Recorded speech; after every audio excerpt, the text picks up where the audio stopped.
To our brand new series of the Birth and Baby Business Show, which we are calling Lessons from a Birth or Baby Business Owner.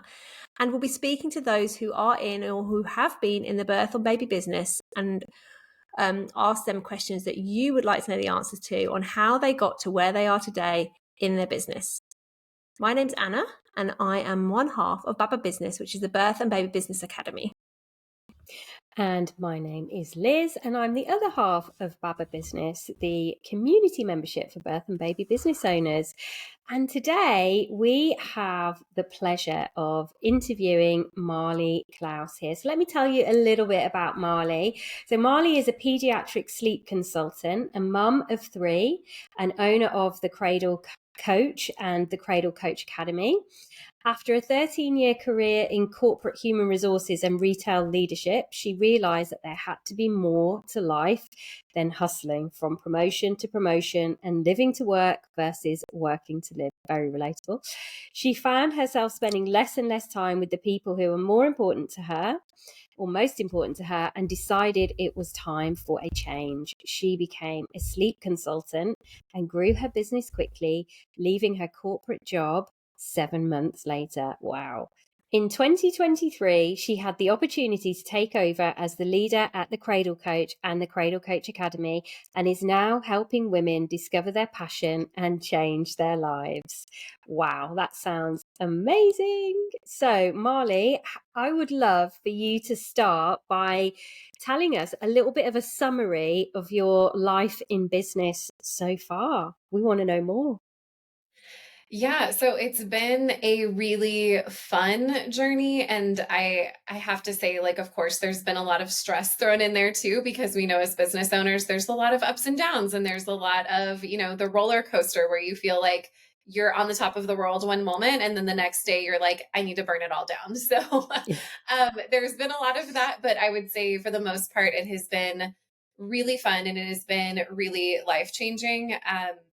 And so that's really why, whenever I had the opportunity to step into this role at the Cradle Coach Academy, I didn't even think twice, because I knew that it had been such an amazing journey for me. And I wanted to spread the word and help and even more women discover that they don't have to stay stuck, because I stayed stuck for so long without realizing that there was another option and there was something else that I could do, that could both, provide for my family, but also give me the flexibility and, most importantly, the fulfillment that I was looking for in what I did for work. So I don't know if that answers your question fully, but I think in total it has been a really awesome journey, and the ups have definitely outweighed the downs that have come throughout this process. That's really good to hear. And why sleep consultancy specifically? Like, why go into that whole area? So I was always obsessed with my kids' sleep whenever they were babies. I also remember so clearly, even today, with all 3 of them, whenever I was in that dark place of not getting the sleep that I needed and not knowing how to fix it, and going down the rabbit hole of reading every single book and listening to everything I could listen to and buying all the courses and doing all the things, and then finally figuring it out. But it was such a journey, and it was such a stressful journey, and it almost put this this it darkened some of those really beautiful moments with my kids, because I didn't have the resources and knowledge and information that I needed to be able to get to a better place more quickly with sleep. And so I have always been super passionate about that. And whenever I was on this journey trying to find the business that was going to be right for me and trying to find the flexibility in my career and the fulfillment, and I came across sleep consulting, it literally just clicked. It was like, oh my gosh, this is exactly what I've been looking for. This is going to be something that I am, number one, super passionate about, but also a way that I can help women through that really dark time that I was in 3 times in the past. And also, it was something that I saw myself having a lot of potential in and a lot of growth opportunity in. And a little bit of the background that I didn't mention in my bio is that my entire life, literally from the time I was probably 3 years old all the way until I graduated college, I thought I was going to be a physician. And so I was on that path my whole, again, my whole like high school and college career. I got to the point of being ready to take my medical exam for the MCAT, and then realized, looking at my dad, who was a physician, and all of my other family members who were physicians, and realizing they have no life. And their entire life is consumed by this work that they do. And I had met my husband. I knew that we were going to be getting married soon. I knew that I wanted children. And so in that moment, it was kind of this pivotal change for me where I realized that's not right for me, but I'm still so passionate about helping people, which was what the drive was for becoming a doctor in the beginning. And so I think that also played a role. Whenever I came across sleep consulting, it was like, oh my gosh, I can finally, 13 years later, after working in corporate for 13 years, I can finally fill that need that I've had in my life this whole time of wanting to help people and make an impact on people's lives.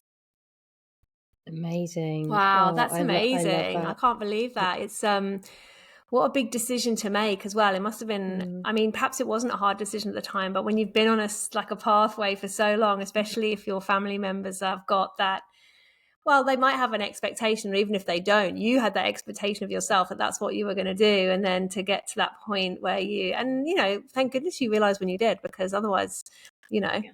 it may have been a lot tougher over 13 years than doing something that you knew wasn't quite right. So I love that. I love that you listened to your heart with that and made that big decision.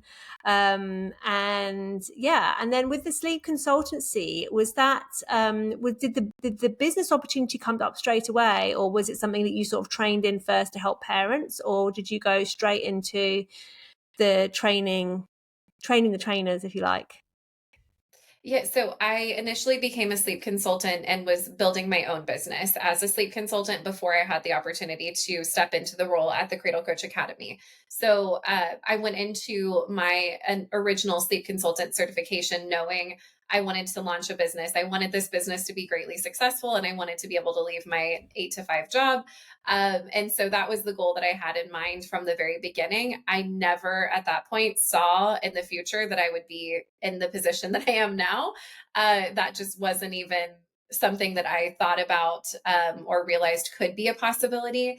And so I did, as I started growing my business, I realized that I was really good at the business side of things. And so I did start mentoring other newer sleep consultants who were trying to figure out how to make their way in this business. So I did that very early on, but the opportunity to step into this role at the academy didn't come up until much later. And it was a very exciting and pleasant surprise. And it was, like I said in the beginning, a no brainer once I saw that opportunity was presenting itself.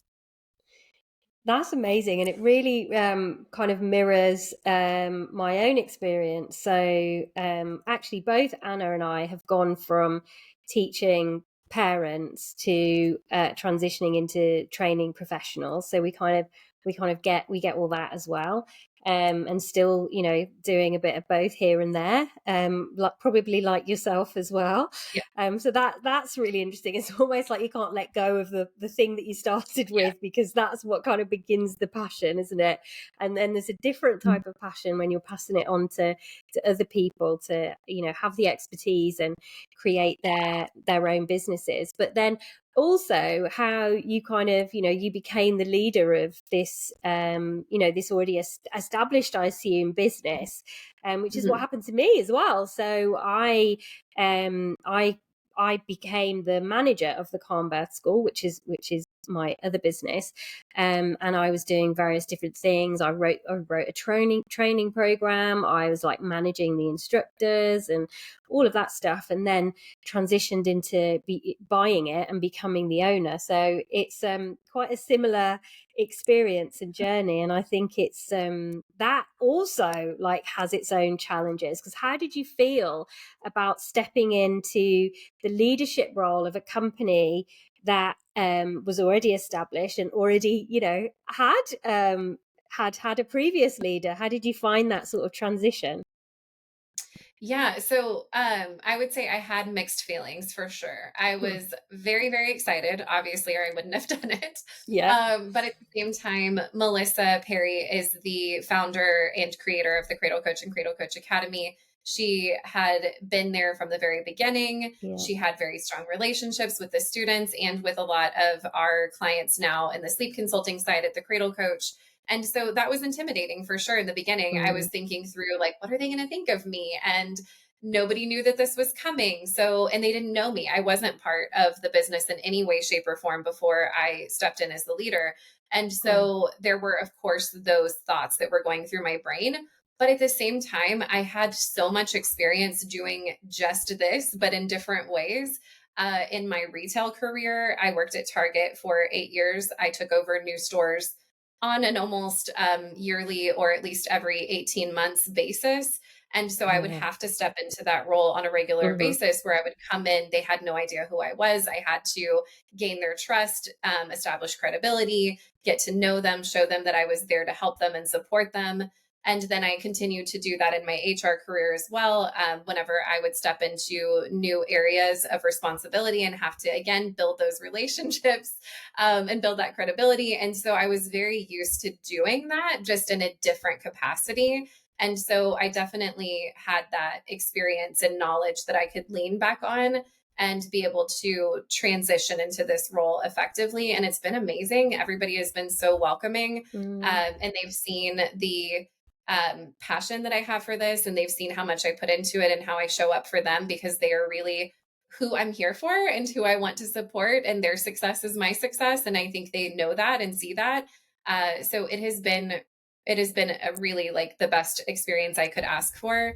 And I think that having that background definitely helped me transition into that role a lot more easily than I would have if I did not have that experience previously.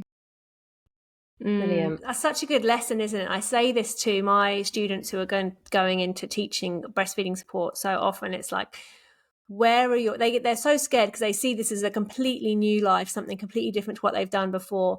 I was having this very conversation with someone yesterday and saying, look at these skills you have from your previous jobs, from your career that you've had for the last 15 years. You've got so many transferable skills.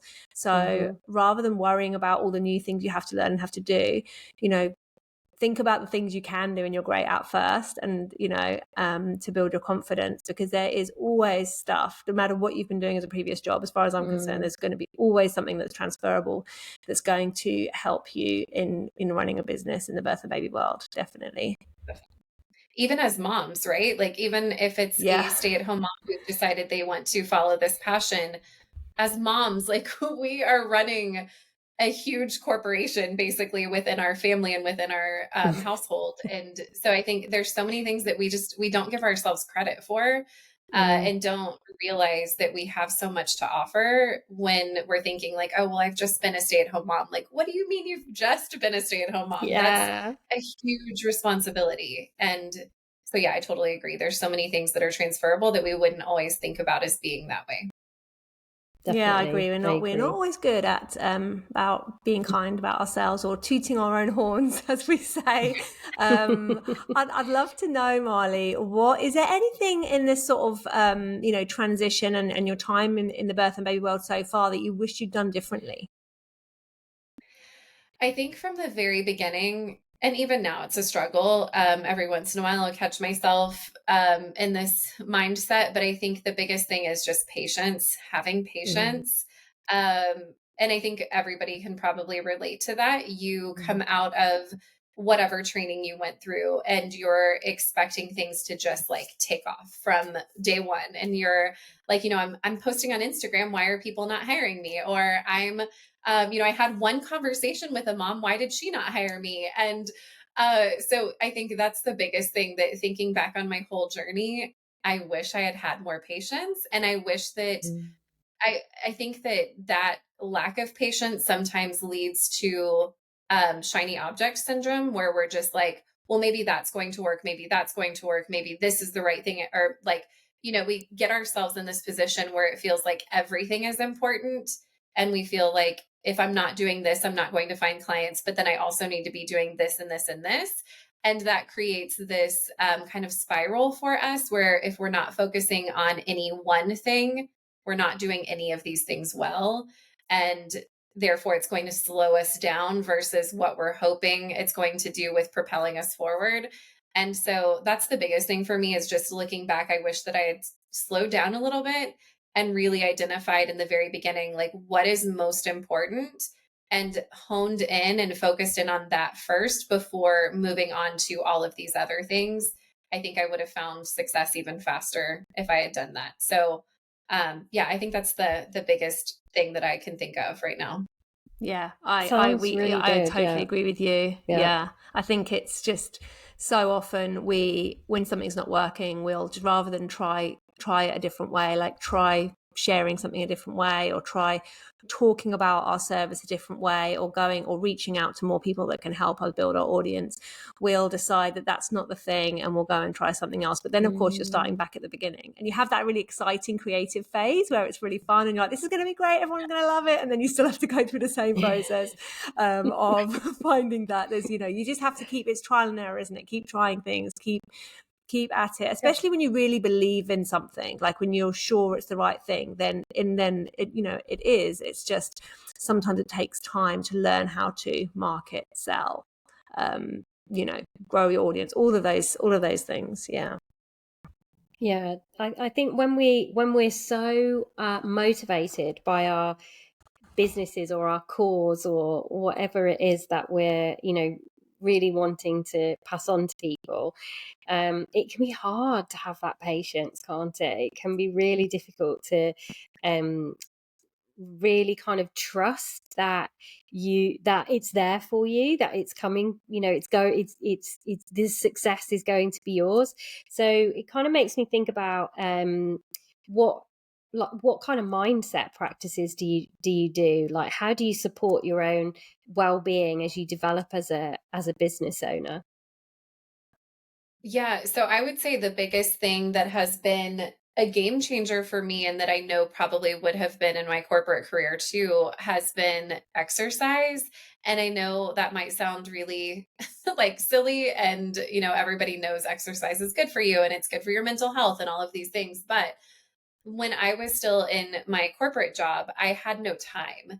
And so Mm, the only time that I had, I wanted to spend with my kids, and I wanted to do the things that I had to do around the house, laundry mm, and all of the things that piled up when I was at work. And so I think that's been like one of the most magical things of having such flexibility in my career now, is I can stop in the middle of the day and jump on the Peloton. I can stop in the middle of the day and take a mm, 20-minute walk. And that is something that has been truly life changing and game changing for me from a mental health perspective, and from staying positive and being able to work through those negative thoughts, because it gives me time to clear my head. And mm, again, in the past, I think that would have been highly beneficial when I was in corporate. But the only way that I would have made that happen was to wake up at like 4 o'clock in the morning. And that was not something that I was willing to do at the time, because I was already so stretched thin and already so exhausted. And so that has been really one of the biggest things that I can point to and say it's been the biggest game changer for me from a mindset and mental health mm. perspective. That's really good to know. I think movement of some kind is really Mhm. important to Anna and I as well. So we always make sure we work that into our day. And you're right, like having that flexibility to be able to do that for me is like the number one thing when it comes to running your own business or working for yourself. I actually think I'm unemployable now. I don't think anybody would would want to employ me because I'd be too demanding, or I just wouldn't be able to get past the probation period or something, because I just love having my own space and being able to be in control of it. It's so liberating. It is so liberating after working for somebody or in an organization for so long. So praise be for that. Great. The other thing I wanted to ask you was, what's been your biggest lesson in business so far? And share only what you're comfortable with, obviously, but yeah, we'd love to hear what the biggest lesson has been. Um, I think, like, I guess the biggest thing that I can think of related to that would be that it's possible. Like, I Mm, think that in the beginning, it's so easy to be like you said earlier about you have that initial period where you're excited, right? And you're like, oh my gosh, this is going to be so amazing. Yeah. And then you have those like reality checks where you're like, okay, but it's going to take a minute. It's not going to be an overnight success, right? And so that is something that even before I discovered sleep consulting, whenever I was still in that phase of like, there has to be more to life than this, there has to be more to life than just, living to work. I need to be able to find a different way to do things. Even then, it was like, but really, like, could anything else really work? Or do I really just have to stay stuck in this corporate job for the rest of my life until I retire? And so that's been the biggest thing I think that I've learned through this process is it really and truly is possible. And it's possible for really, I think anybody who has the passion and the drive and they're willing to put in the work and the effort to get their business to where they want it to be.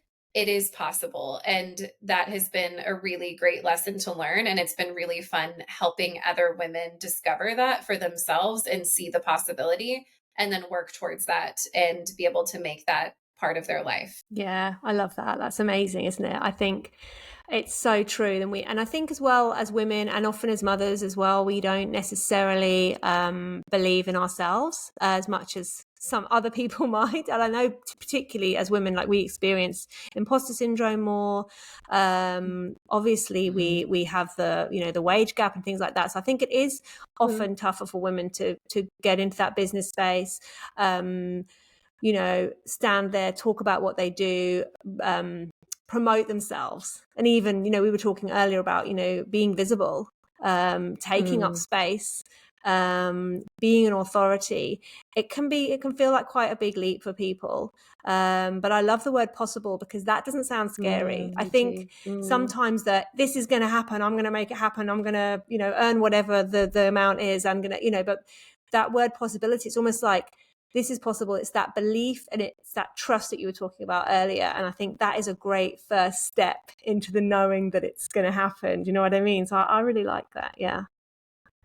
For sure. Me too. So we'd love to know if you had a piece of advice that you could share with a birth or baby business owner who wants to create an impactful and sustainable business for themselves. Yeah. So I've given this a lot of thought. And I think that really my biggest piece of advice is bring it back to why you're doing this. Bring it back to what was the initial drive for you to get into the business that you're in, whether it is lactation consultant or doula or sleep consultant. Bring it back to that why. And for me, and I think for so many of us, that is the people that we're serving and the people who we're supporting. And so anytime that things get tough outside of the movement that we've already talked about, my biggest priority is always connection. And that's what typically will bring me back out of if I'm in this kind of, little bit of a dark place in my business or feeling negative or whatever else. I go into my Facebook community with all of our students and I start connecting and I start chatting with them and supporting them. Or I will jump into the Cradle Coach Instagram and start messaging with moms who are reaching out to us for support.